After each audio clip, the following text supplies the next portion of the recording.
முதலமைச்சர் ஜோசப் விஜயை தலைமைச் செயலகத்தில் சென்னை உயர்நீதிமன்ற வழக்கறிஞர்கள் சங்க செயற்குழு உறுப்பினர்கள் சந்தித்தனர்.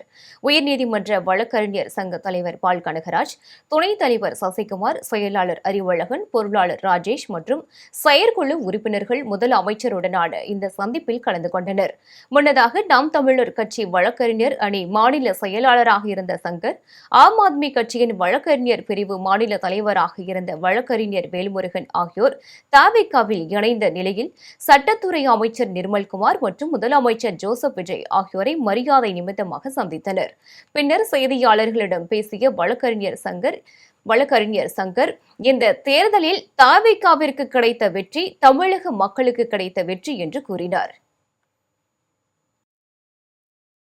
காசு கொடுத்து வாக்கு வாங்கி வெற்றி பெறலாம் என்ற அந்த அரசியலை அடுத்த தலைமுறைக்கு என்னுடைய மகனோ மகளோ அதே அரசியலுக்கு உள்படக்கூடாது அப்படின்ற அந்த அரசியல் கேடுகட்ட அரசியல் அவர்களை நோக்கி செல்வதை தடுத்து நிறுத்திருக்காங்க.